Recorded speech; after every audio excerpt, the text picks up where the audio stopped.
Hey, what's going on out there, world? It's your main man, Tommy on the spot, and it is fantastic to be back with you guys on a brand new edition of the Watchalong Wrestling Podcast. It's been a minute, and I do apologize for that. And you'll notice probably even in the way that my voice sounds here. Guys on a brand new edition like I have the Watchalong Wrestling Podcast. It's been a minute, and I do apologize for that. Wanted to make sure. And you'll notice. Geez, terrible. All right. It seems like we're good now. You could hear the playback on there, but it's good to know that the playback is working. And you guys, if you'd like, can join me in the live chat here. We're going to be with you guys for the next hour. Hopefully you guys are enjoying the kickoff of the NFL season. Very good to have football back. It's a holiday in our house, and we're excited about it. So hopefully you guys are as well. And yeah, it's gonna be cool to be back with you guys here. I've been sick the entire week. That's why my voice sounds like complete and utter crapola. But it's it's good to be back, and it's good to chat with each and every one of you guys. And so basically what we're going to do today is I'm going to go back and we're going to relive the official kickoff of the Monday Night Wars. That's right, the very first edition of WCW Monday Nitro. I know it's also the kickoff now, I guess, of WWE Hell in a Cell 2018 week. And we're going to get into it, man. And I'm excited about it because of the fact that it's a big time to be a wrestling fan. This is kind of the kickoff of the fall, starting next weekend with Hell in a Cell, and then obviously on October 6th, which happens to be my birthday. They're going to be doing the Superstar Showdown out in Australia, and then obviously the big show, WWE Evolution, right here in my backyard of Uniondale, Long Island, New York. It's going to be the first ever all-women's pay-per-view for WWE. I'm pumped for it. I think it should be a lot of fun, and I think that hopefully you guys are as well. And we're going to be here with you guys to talk about all that. A lot of fun stuff coming up here. I know that we'll be at that show. We already have our tickets for it, so make sure you guys continue to log in on here. And the plan is to ramp up some of the videos throughout the week. This will be the first of 2 editions of the Watchalong Wrestling Podcast, because remember, this was supposed to be on Friday. And I do apologize for anyone who was hoping for it on Friday. I was just sick as a dog, and I needed a couple days to rest. Went to a wedding yesterday, so back and at it today, and then we'll be with you all week. We'll be back with our Raw reaction tomorrow, our SmackDown reaction on Tuesday, and the beat will go on. And sooner rather than later, it'll be another episode of the Watchalong Wrestling Podcast, as we'll go back and we will watch the first ever Hell in a Cell pay-per-view, Hell in a Cell 2009, a show that I was at live. I'll be able to go back and kind of watch that show a couple different years later, and be fun to do so. So let's stop the chit chat though. Let's get right into it. For those of you guys who are following us over on Twitter at WatchWrestlePod, we will not be broadcasting right from the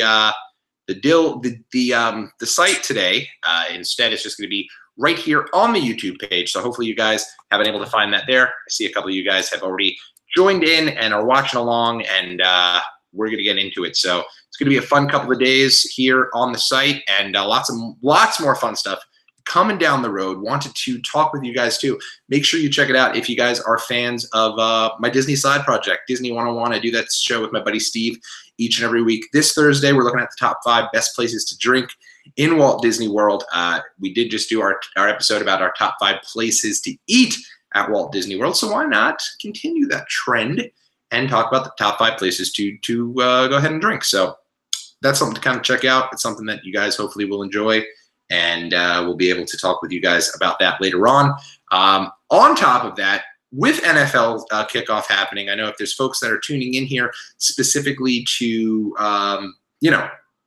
watch the show here during halftime, at least of the Panthers and the Cowboys, thank you for doing that.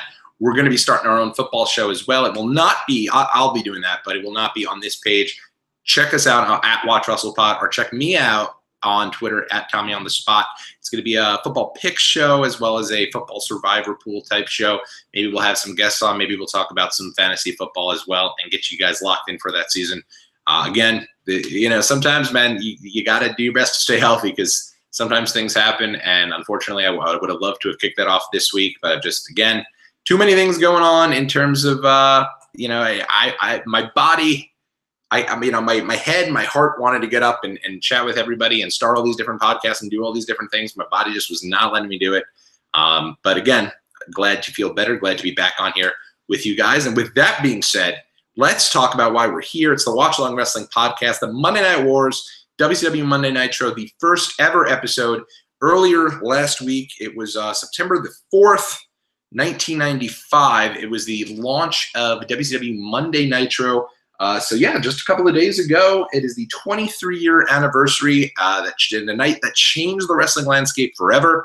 WCW, as the story goes, Eric Bischoff went in. Ted Turner basically told Eric Bischoff, who was the president of WCW and in charge over there, he basically said, Ted Turner obviously is the owner of WCW. He put Eric Bischoff in charge just to kind of take the wrestling company and see what he can do to go up against Vince McMahon. And he asked Eric Bischoff, hey, what can we do in order to take on Vince McMahon? And Eric Bischoff said, all right, well, give me an hour of live television every Monday night so I can go head-to-head with Raw.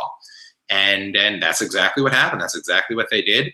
And they decided they wanted to bring in a bunch of different names. We'll talk about a few of those. We'll go back. We'll read some of the Wrestling Observer newsletter about the different shows on Nitro, and it'll be a lot of fun. So let's go ahead and check it out.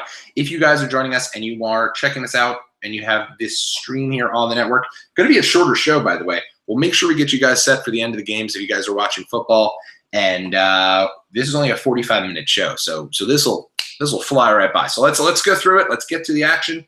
And I'm already at the 0-0, so that whole little entrance thing, letting you know the guide and the the rating of the show and all that, it's already done. So I'm going to let you guys get to that.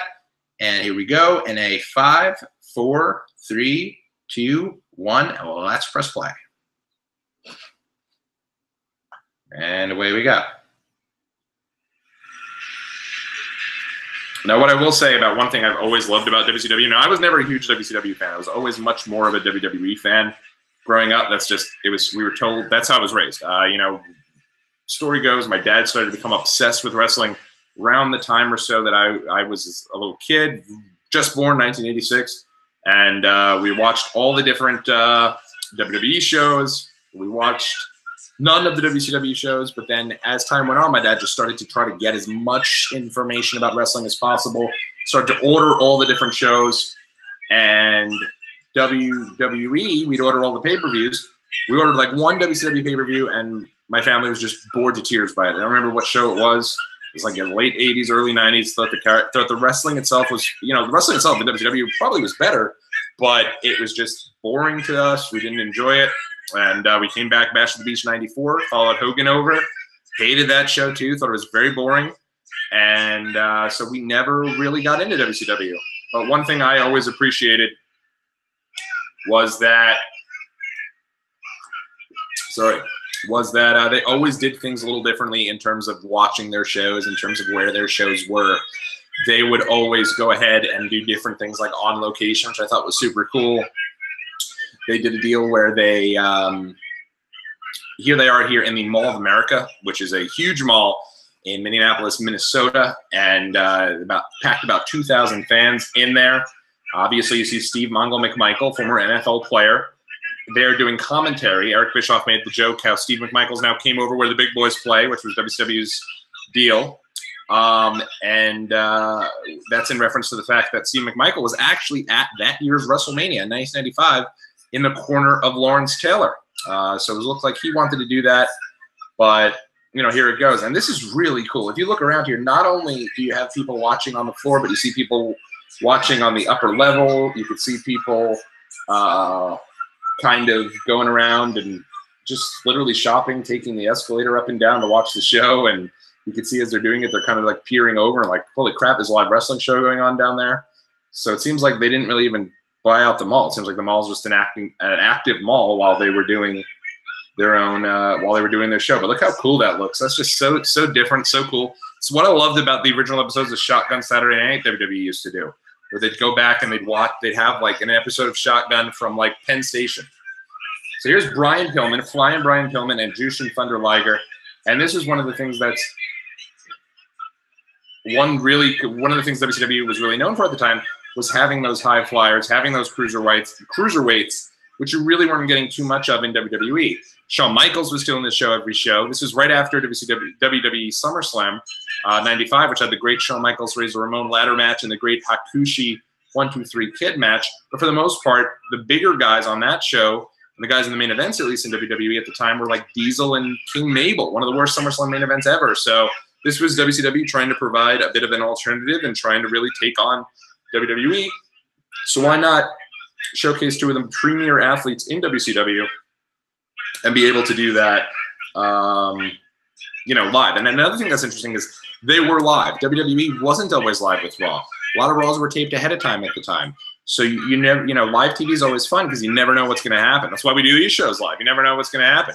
I brought my buddy JC on the show, and the dude, showed up shirtless. You never know what's going to happen. So live TV is always better. But Jushin Thunder Liger, isn't this crazy that just a couple weeks ago we were watching NXT TakeOver 2015, where Jushin Thunder Liger was on that show against Tyler Breeze, and here he is in '95 against Flying Brian Pillman.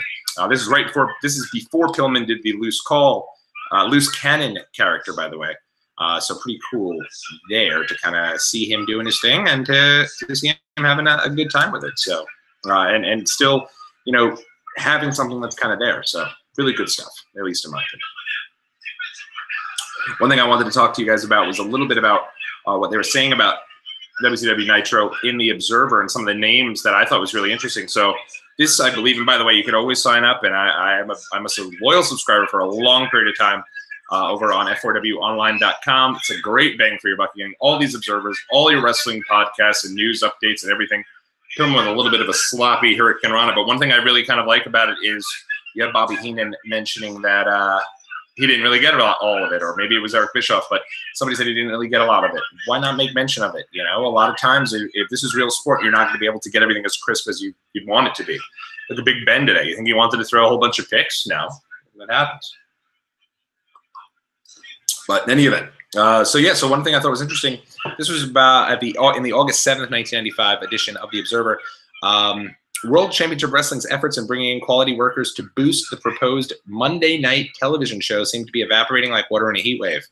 Two of the original names proposed to come in, Al Snow and Eddie Guerrero, appear to have fallen through. So look at that, Al Snow, Eddie Guerrero. Then they said Guerrero, who WCW thought was in the bag last week, also fell through because WCW didn't offer any kind of guaranteed contract. Guerrero, who based on his recent television work is probably the best pure worker in the United States right now, got back the ECW title on 7/28 from Dean Malenko and looks to be remaining with ECW. Now, obviously, we know at some point Eddie would make that jump over to WCW. WCW had wanted Al Snow, Eddie Guerrero, Chris Benoit, Sabu, and possibly Dean Malenko to come in and up their work rate on their new show, which goes head-to-head with Monday Night Raw starting on 9/4. At this point, they've accomplished none of the above.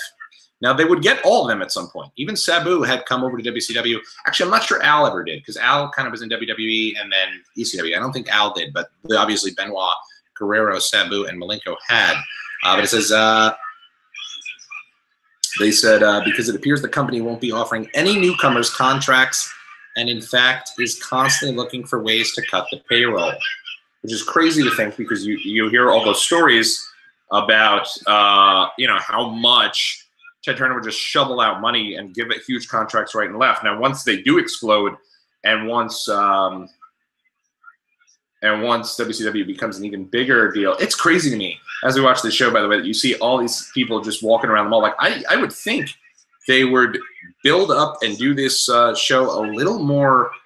You think they'd rent out the mall, but no. I mean, there's people watching, but craziness.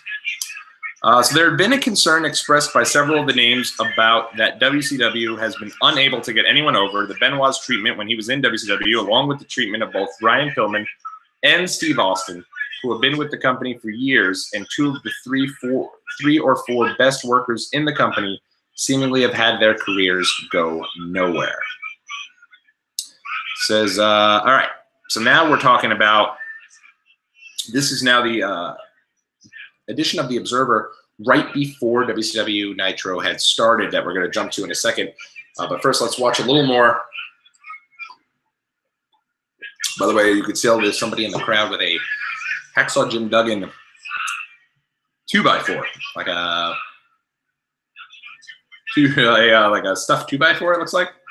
which they used to have obviously in WWE back in the day, but now Hacksaw had jumped ship as well, so he had a little, obviously some sort of merchandise that had that.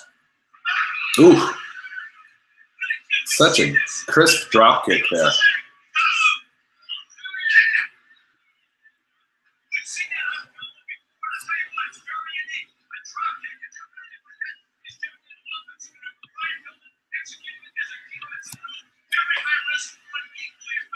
One of the things I really, I don't know if this is what's happening, but if you look in the background when the camera kind of pans there, you can see the people on the escalator. I don't know if they're just taking that escalator up and down, maybe because they couldn't find a good spot to watch the show, so they're just kind of going up and down it, but it certainly looks that way.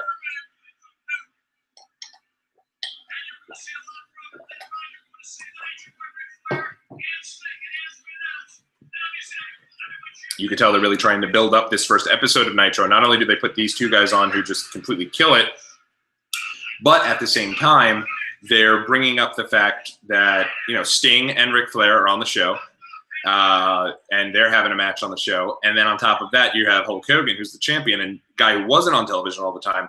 He's on the show. So they're really pulling out all the stops. They're doing everything that they possibly can to kind of boost up this show. And as they should have. I mean, this was their baby. This was their big kickoff into kind of seeing, you know, where everything was. So makes sense to do what they can do. But I used to love this. Not only does this look super cool to see like wrestling in a different venue, but WCW did this type of stuff all the time. They had spring break episodes, which would take place like at a resort. They did obviously at Sturgis. They had the Hog Wild pay-per-view, which I always thought looked really cool. So while I wasn't a huge WCW fan, I liked some of the things they were doing, and obviously the cruiserweights, great in-ring action. Pulling with a good win, and we'll take this opportunity to jump back over to the Wrestling Observer newsletter. Again, this is the episode right before the first ever episode of Nitro. So it said, let's see something here. So there was a story from the Broadcasting and Cable and Multi-News channel, basically ran a story that basically said WCW is going head-to-head with WWF on Monday nights and using old tapes of Thunder in Paradise for their wrestling show as the lead-in. Multi-channel story by Richard Katz. What in the world? Oh, sorry there, guys. Here we go. By the way, I love the old WCW music. You can kind of hear it in the background there as they review the match that just happened. Was one of the rare mainstream media stories on wrestling that was researched and accurate. At the press conference a few weeks back, Eric Bischoff said, "Why did I want to go up against the competition? Because I like kicking butt." The story that TNT ad sales department was selling ads. There's Surfer Sting there, looking cool, by the way. The story said that TNT ad sales department was selling ads based on drawing a 2.0 rating every Monday night. That number is the combined rating for two feeds, so it isn't out of the realm of possibility and shows TNT knows full well the show won't come close to the numbers we're all will be getting at the beginning. At the end of three... This keeps jumping back. I don't know what's going on here. At the end of 3 years, I'll be standing alone, Eric Bischoff said at the press conference. The first month I realized I'm going against a product that has been well branded and I don't expect to take over immediately. Oh, let's take a look here. Hold on. Hulk Hogan's.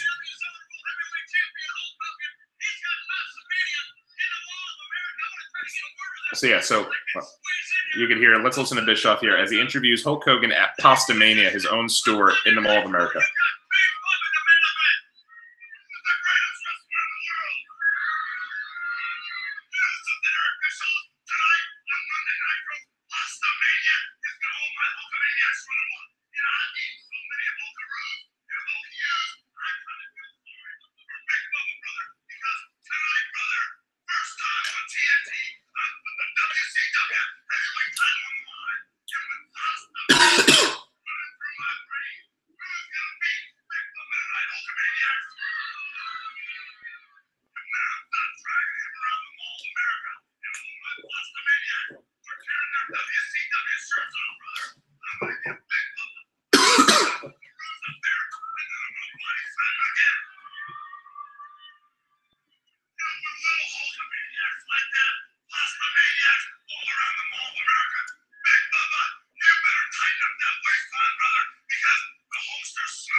Wow, that is a cool little promo there. So basically, Hulk Hogan had Pastamania, his own little branded restaurant inside of the Mall of America. So it was kind of a good opportunity for them to double brand there. They're still about 9 months away from the NWO, so Hogan is in serious need of a makeover here in '95. He's still very corny, red and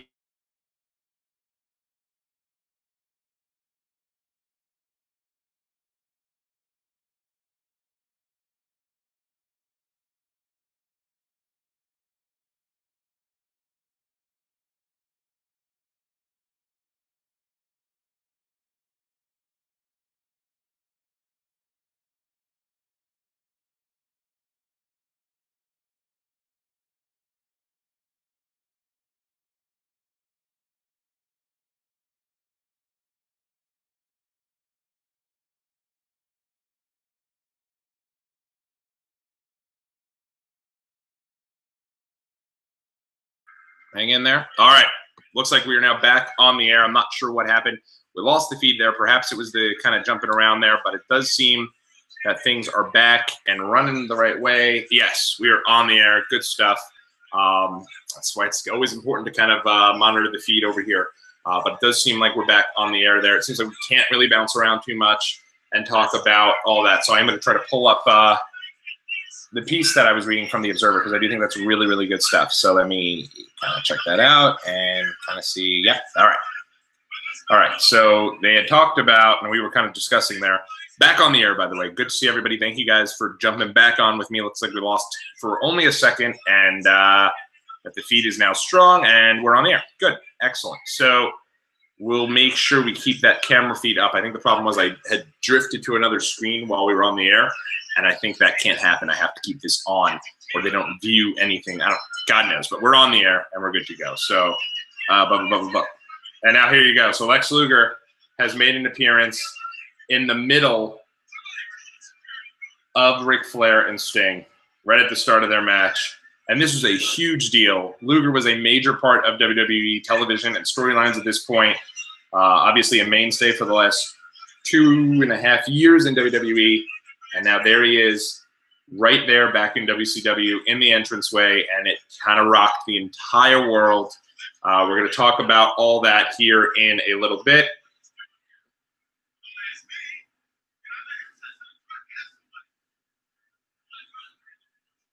And you can kind of tell. So one of the things that was working in Nitro's favor was that Raw had already recorded their 2 weeks. They taped their 2 weeks of Raw that were going to go head-to-head with Nitro as they got started. So Raw's taped these shows. They're in the bag.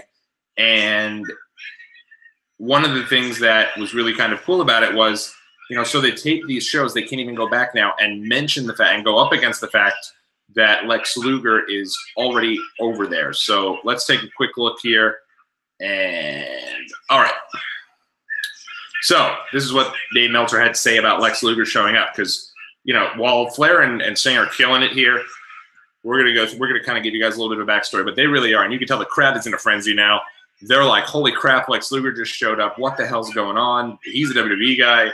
And let's talk about it. So it said a backstage brawl between Leon White, Vader, and Paul Orndorff apparently led to renewed negotiations that resulted in Lex Luger shockingly walking onto the set for the debut program of WCW Monday Nitro on 9/4 to set up a WCW title match with Hulk Hogan on 9/11. So that's the next week. And remember, Raw's already taped those shows. So Luger, Larry Full, 37, reached an agreement for what is believed to be a guaranteed contract with WCW's Eric Bischoff and his attorney, Nick Lambros, on 8/31, a deal that was kept so hush-hush that even the wrestlers in both WWF and WCW were shocked when Luger showed up in Minneapolis's Mall of America for the debut show. At press time, complete details of how everything transpired aren't available, but whatever scenario is true brings up serious judgmental questions about WWF and Vince McMahon. Luger had been the focal point of WWF television tapings on 8/28 in Canton, Ohio, and 8/29 in Erie, Pennsylvania, including having a television main event match with Mabel that was scheduled for Superstars on the weekend of 9/9.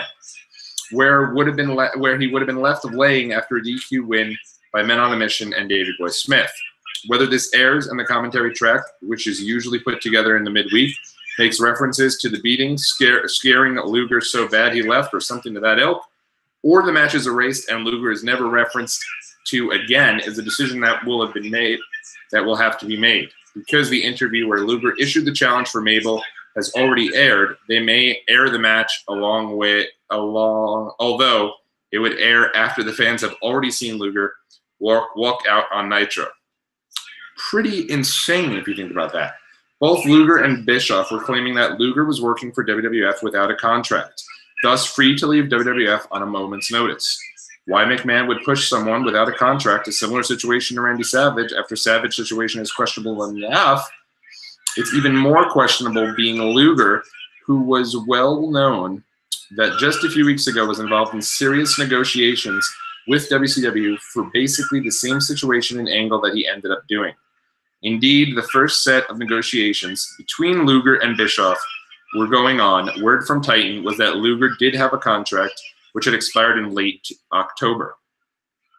That meant for Luger to have appeared on this show, he would have had to have been released by Titan from his contract, which is not true, because clearly he was able to do it. So what Bischoff and Luger were saying ended up being true.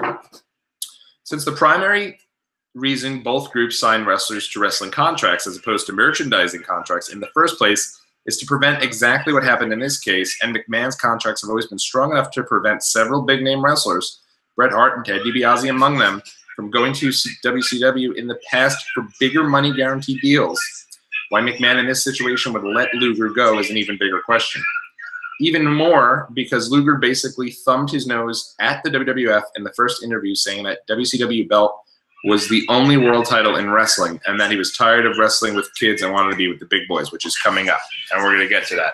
But now, I mean, like, they've really created this hook. Luger shows up. You're like, you need to be tuned in. And you want to see if Luger comes out again or if they continue to mention that. So they do a really good job here with this episode.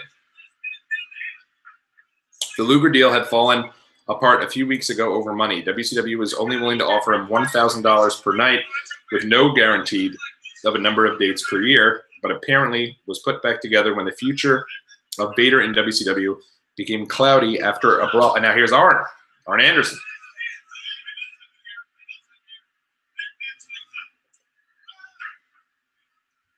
We're gonna get back to this thing here.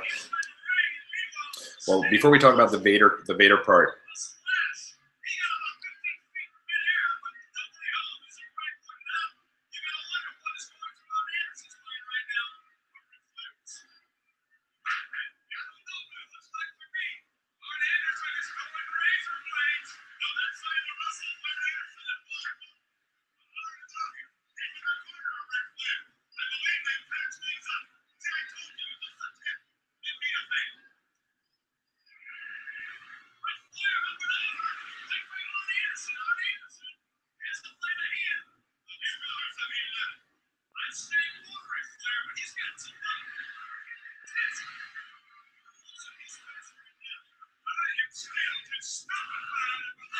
so the idea here right now is that Flair and Arn Anderson had kind of already at this point kind of drifted apart. They were obviously best friends, obviously, and part of the Horsemen. They're at this point, they've drifted apart pretty much insane. Pretty much they were not together at all. So now here comes Arn Anderson. They're teasing that maybe they put things together. He's back to help Ric Flair.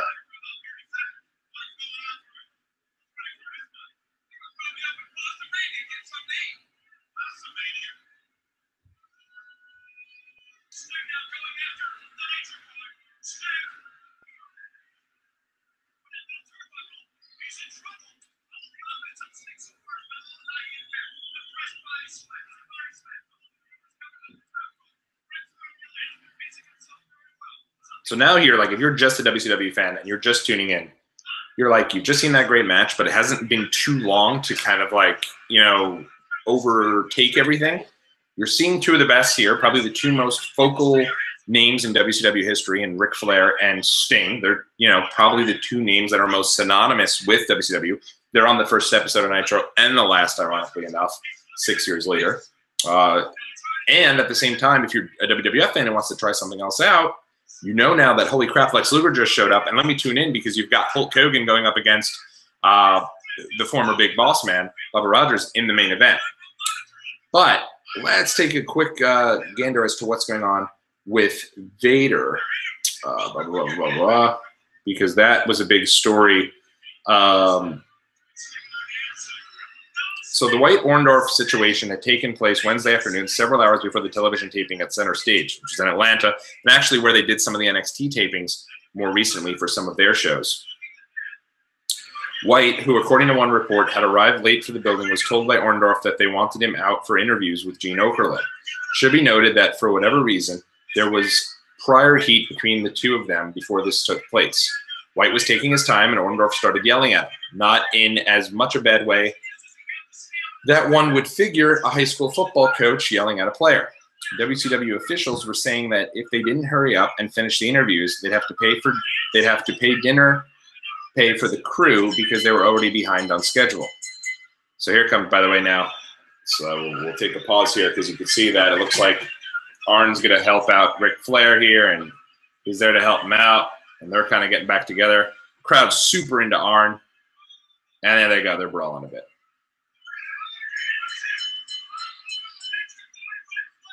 So WCW, you can tell, is in a major transition period. They're taking in guys from WWF. They're still trying to focus on some of these guys who have been around for a while, like Sting, Ric Flair, those types of guys, while also bringing up some of the newer people, some of the newer kind of high flyers, at least profiling them a little bit more, the cruiserweights like Jushin Thunder Liger and Brian Pillman.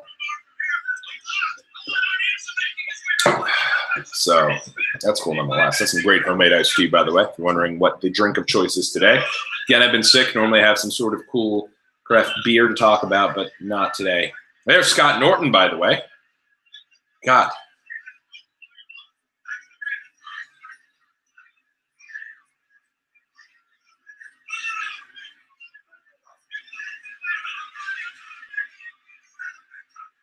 Wow, so they're having the whole so they're having Michael McMichael pretty much involved in the storyline right away here. Norton's right about it, and here comes Randy Savage.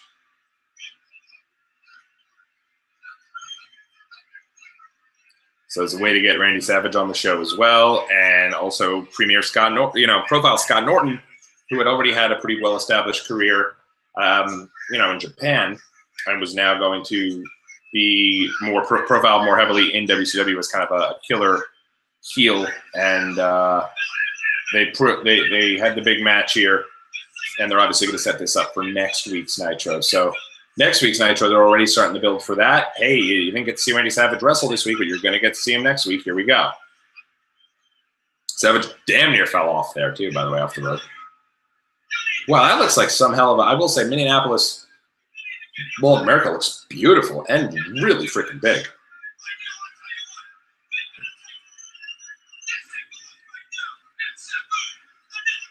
So they did get Sabu signed to WCW at least, and now they're going to show a little preview of who he is and what he's doing. You see, so they're trying to show trying to show exactly kind of what the deal is there.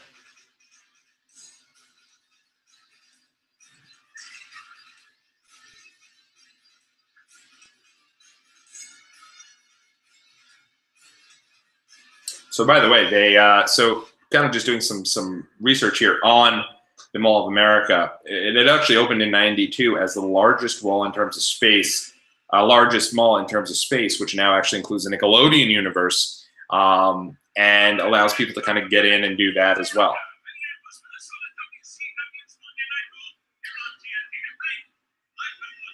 They have 500 plus stores there. It is absolutely crazy.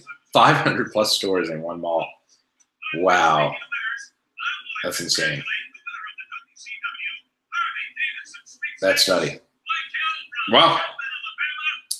So in any event, look at this. They have they're giving away Harley Davidsons as well. So they have a lot of people that are really building here and trying to get that over there. But good to see Sabu there, and good to see him being profiled. Let's get back to our story about the Orndorff Vader story, because that's really kind of the crux for what you're about to see here at the end of the show with Lex Luger. All right, so White was taking his time, and Orndorff started yelling at him, blah, blah, blah. WCW, blah, blah, blah. Okay. White growled at Orndorff. At this point, according to eyewitness reports, White and Orndorff traded words, which turned into a cussing contest and grew more heated for several minutes, at which point Orndorff reportedly called White a fat prima donna. The two, by this point, were swearing. That's terrible. That is poor Vader. Come on. The two, by this point, were swearing at each other chest to chest when reportedly Orndorff told White to make his move.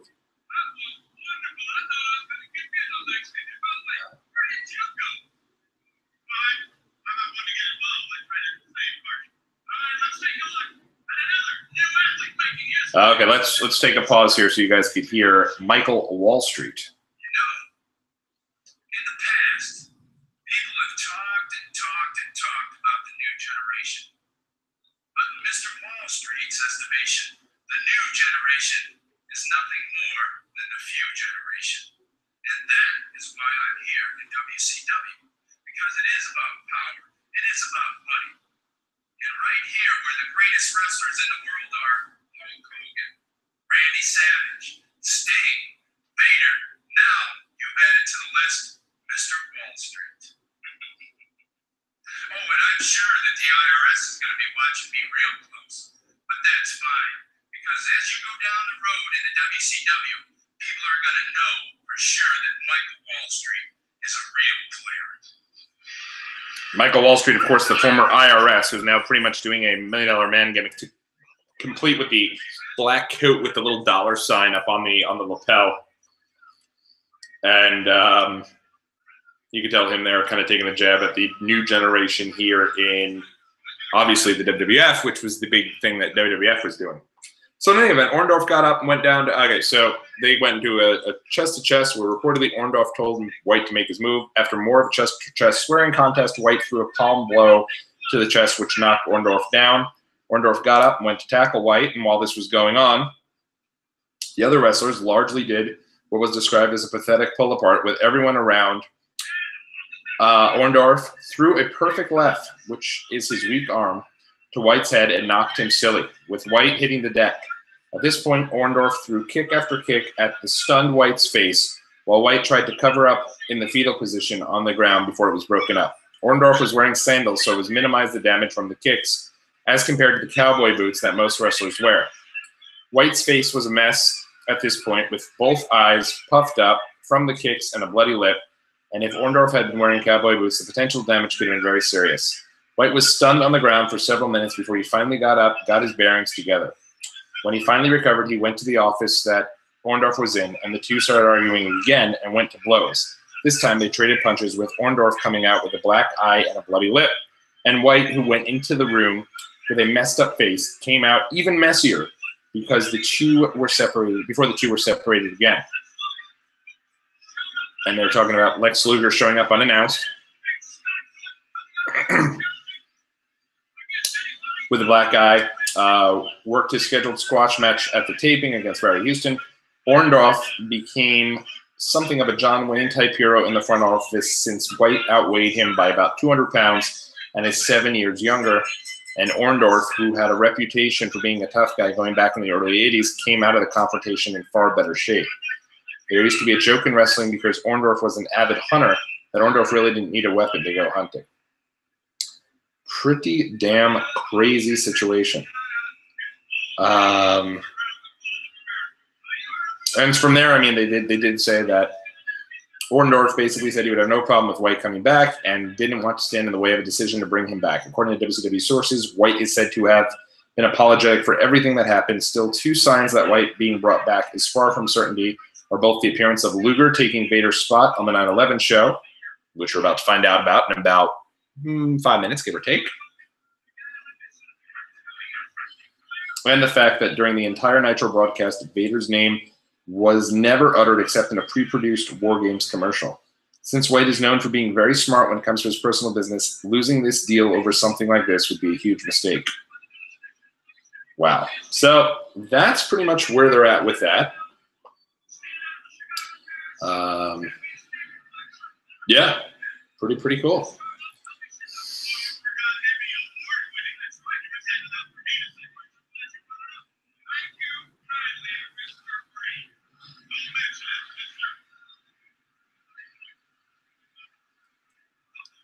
So with everything going on here, this is now the first main event: Hulk Hogan against Bubba Rogers, and you could tell. I mean, we're only about 12 minutes left in the show. So again, a major difference from our normal 3-hour shows that we normally do here on the Watchalong Wrestling Podcast. But I just wanted to get back in the swing of things, talk about Hogan and Bubba Rogers here. So obviously, Bubba Rogers is the former Big Boss Man. He's now doing the Bubba Rogers character. And you'd see this a lot. You'd see a lot of guys come over from WCW and have to do a different type of character. They had Bubba Rogers, who was the Big Boss Man. They had Shark, who was Earthquake. They had Brutus Beefcake doing a number of different characters in WCW. They had, obviously, you just saw IRS there as Michael Wall Street. Somehow Hulk Hogan and Jimmy Hart are both there. Jimmy Hart, by the way, is now a lovable babyface Hulk Hogan's manager. So, pretty crazy. Hogan he mentioned earlier, eating his pasta mania got him leaner and meaner. He certainly is a lot leaner. I don't think that it was the pasta that made him leaner, but he definitely does seem to be leaner.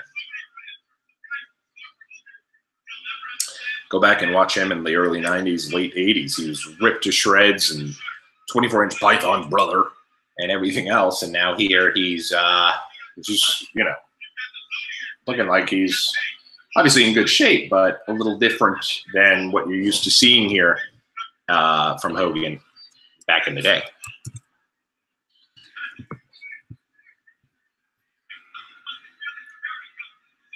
So the plan will be for tomorrow for us to talk about Monday Night Raw, have a little live reaction about that, the go-home show before the Hell in a Cell pay-per-view, and kind of get all in on that.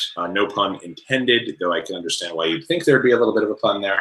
But good to see. It'll be good to have a little pay-per-view back next week. It's been a little while since, we had a week off this week. But it seems like we in the wrestling world have had a couple of pay-per-views every 2 weeks here. SummerSlam, then All In, and Hell in a Cell. And the plan is to do Hell in a Cell Watch-Along, Hell in a Cell 2009 Watch-Along, which should be a lot of fun to do, and I'm looking forward to it. Kind of go back and watch that show. It showed that, again, 2009, we've already done a show from 2009. I think we went back and watched Night of Champions from 2009. But you could tell they've already done a really good job in kind of building up things. Sabu is debuting next week on the WCW Monday Nitro.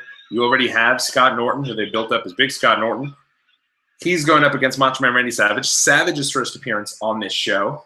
I think that they even have another one. Let's see. Michael Wall Street versus Sting is already on that show as well.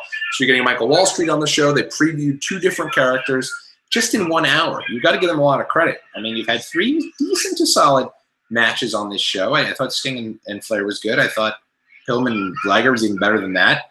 And this match is what it is. I mean, it's a Hogan Bossman match, probably a couple of years after their prime. And Hogan is really he's in an interesting spot here, to say the least, because you could tell people are not going nuts for him. He was doing the whole thing before with the Pasta Mania and all that crap, and people were not really feeling it. They were not really into it at all.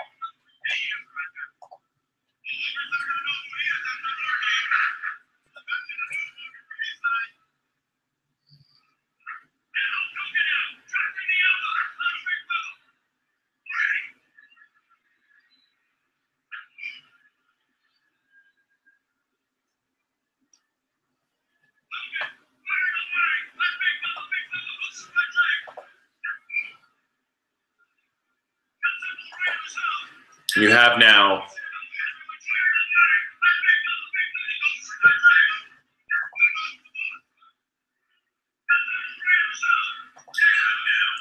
everyone sounds really weird. Oh, I think this is on the Twitter feed. You could hear kind of the playback on that. I was wondering what was going on. I had the Twitter feed up. Looks like we had that going on there as well. So you can actually just pull that up and watch that right on Twitter, which is pretty cool. Doesn't help with the viewers on here and those numbers, but hey, do what you got to do. I appreciate everybody that tunes in. If you hit subscribe, if you like what you see, that certainly does help, and is something that I really do appreciate as well.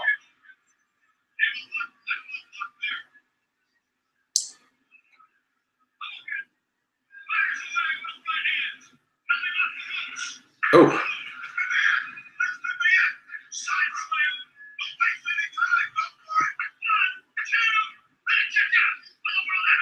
Bossman seems a little bigger here in WCW from where he was in WWE. Seemed like certainly, even from if you look back at the Hasbro figures, right? Bossman certainly seemed a little bigger early in his career, certainly a lot bigger earlier in his career than he did, when they released the slimmer Bossman. I think it was Series 3, I want to say, where you had the slimmer Bossman kind of doing his thing. The Hogan, he really is coming off so tired here, Hogan. You can't blame him for eventually agreeing to turn heel. Big boot, leg drop. Crowd's really into him here, but I did feel like and look at this, the Super Hogan super fan sitting in the front row who's been to so many wrestling shows, dressed like Hogan, and the old school Hogan music and everything else.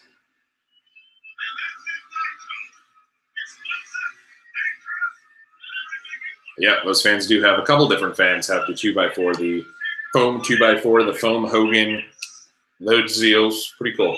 And now here come the Zodiac, Kamala. Good God. Kamala, Kevin Sullivan. Didn't mean to hate on Kamala, but that's crazy. Zodiac is obviously, I don't even know if his name's Zodiac, I think so. But everyone's in there. Ming, Haku, former Haku. Hogan and Luger are together there.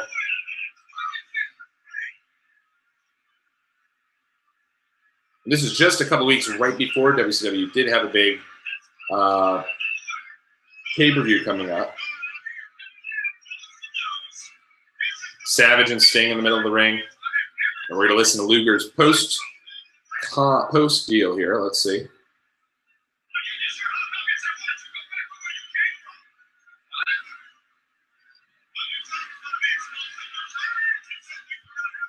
Yeah, this original show. Let's see here. Just so you guys can kind of follow along with us here.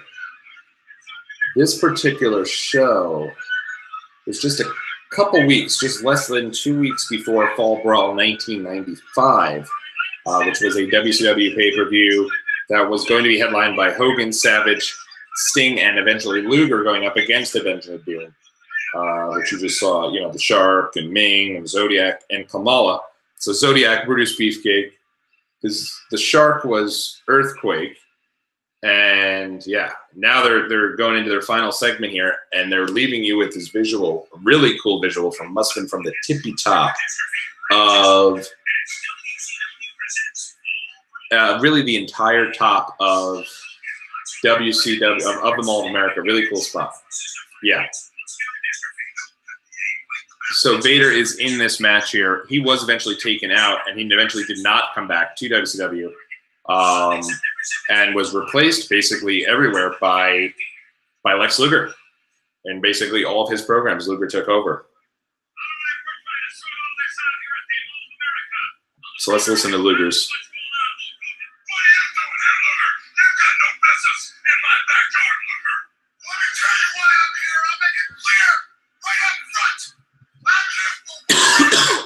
Sorry. Still trying to recover.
And so there you go. So that really sets up things. You got to tune in next week now if you're a fan at the time, because now you got a title match at the next episode. So they've used this show to kind of bring everything up. The huge surprise of Luger showing up, jumping ship over to WCW. He was a part of the Allied Powers with Davey Boy Smith. Looked like Bulldog was going to turn on him, and eventually Luger would be in a position to go for the title at some point. Never ends up happening. Instead, next week, they're having their big title match, and that's pretty cool.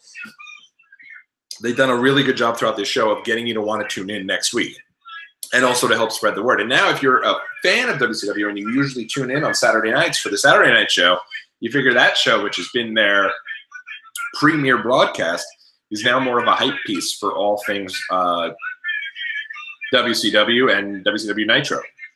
Bobby Heenan looks utterly disgusted at this little dog with the devil costume, and I'm not sure why, because it's the middle of September, beginning of September, why McMichael even has that little dog. But that was fun. That was cool to go there and kind of watch something like WCW Monday Nitro. Good to get back into the swing of things. And if you've been joining us here now, I'm pretty sure you can go and watch the fourth quarter of most of these games. But other than Seattle and Denver, which has been back and forth, it looks like most of these games are really coming to a close and not in the best of light.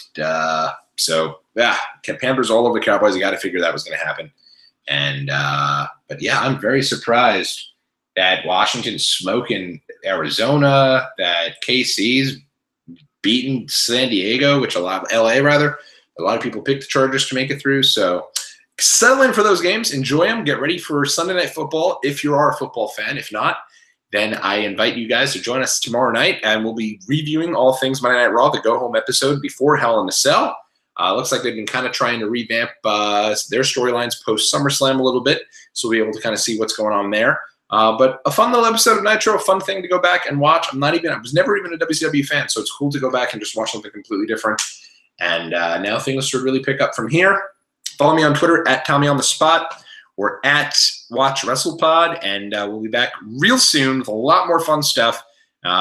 Hopefully going to continue my recovery here over this little lakey that I've had for a little bit, but we'll be able to pick things up, and we will see you guys again real soon. Stay tuned for more fun stuff right here on this YouTube page. And again, follow me on Twitter at TommyOnTheSpot, at WatchWrestlePod. Until next time, everybody, take care. Let's have a great week, all right?